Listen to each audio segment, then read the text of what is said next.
Colin Ward-Henninger are there. So, Reed, what was the celebration like? This guy got to see the real celebration. All right. I was just at the podium. This dude stinks. Absolutely stinks of champagne at this point.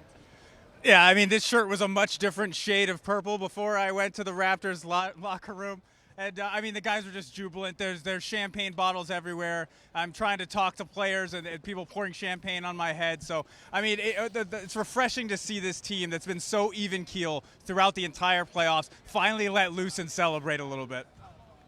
Yeah, Reed just calls that Thursday, but you would call it a Raptors NBA championship celebration. And the mood around the Warriors was what? Mood around the Warriors is reflective, I think would be the word that I would use. Steph was speaking about this. Do you need to look at this and consider this the end of something? These guys are well aware of the questions about them right now, that this could be the end of a dynasty. And both Steph and Draymond said, yeah, go ahead, bet against us. We'll be back next year. Things will be different, certainly. But they feel that this is just one more chapter in their story. Yeah, and around this building, you know, you can see ushers are signing basketballs. People are slapping goodbye. I mean, this is the last game ever at Oracle, so obviously it didn't end the way that they thought they wanted it to. But, you know. Yeah, certainly, but the big story will be coming out for the Warriors is, of course, going into the game, no Kevin Durant, but then losing Klay Thompson and a lot of speculation about what may have happened to his knee. What was the word after the game on Klay? Yeah, no exact word from Steve Kerr. They're going to probably have news sooner instead of later. He was, you know, in the back. He was doing jumping jacks in the hallway, getting ready to come back in. What he told Steve Kerr after he shot those free throws was, just give me 2 minutes of rest. I'll be back. The next thing that Steve Kerr heard, he's out for the game. Heard that from his trainer. Yeah, just absolutely devastating. I mean, we've seen, obviously, the injury issues that the Warriors have dealt with, and just to see yet another player go down. I mean, Klay Thompson already missed one game in this series, and the Warriors still almost pulled it out. And if you ever question their heart and their championship pedigree, Reed's favorite buzzword, it was evident in Game 6. You know, we talk about championship pedigree, what Masai Ujiri built with 26 points from Kyle Lowry, and he came out hot, scoring the first 11, and Pascal Siakam gets 26, and Fred VanVleet with 22 off the bench. How would you assess the supporting cast to, at times for Kawhi, I kind of forgot that he was out there? Yeah, I mean, they were unreal. They've been unreal these entire playoffs when the Raptors are at their best. I know we keep saying this, but they're not the Kawhi Leonard show. Kawhi Leonard was great tonight. He wasn't great in that take over a game sort of way. He was great defensively. He made some really big rebounds, really important winning plays. But again, these Raptors, whether it's Marc Gasol at certain games during the series, whether it's Fred VanVleet, who I think the last time he actually missed a shot was against Kentucky in the NCAA tournament. Too long ago. I'm pretty sure.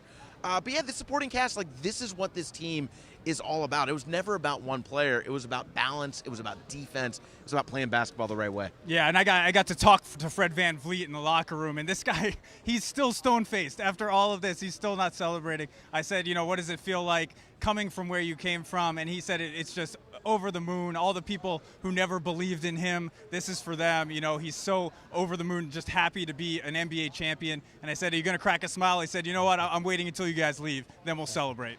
Colin, did Kawhi crack smiles? You know, I saw him taking a lot of pictures. I'm not sure I saw he had a smile. I was he had his back to me, so I think he probably did. I saw a little bit of a pearly white there. He smiled. He had those goggles on top of his head. I asked him a question at this post-game press conference about how this past year has affected him as a human being, as a man, how it's affected his faith. And, you know, you expect Kawhi Leonard to just give like a 3-word answer.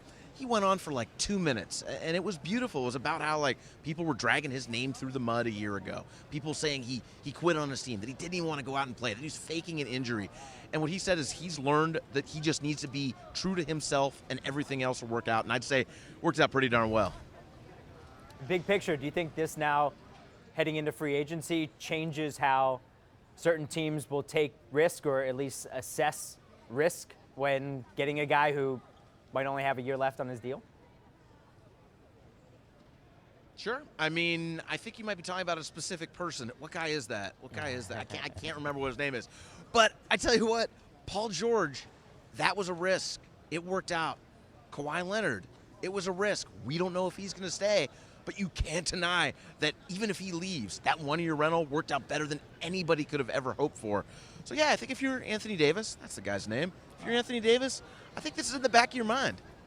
But at the same time, I mean, you look at the other sideline and boom, injury, boom, injury, boom, injury. So when you do bank on these one-year rentals, you're hoping that guy stays healthy. It obviously worked out for the Raptors and Kawhi Leonard, but you can't predict injuries, and I think that's another lesson that we can take away from these finals. All right, Colin, we'll start with you, and we'll close with this.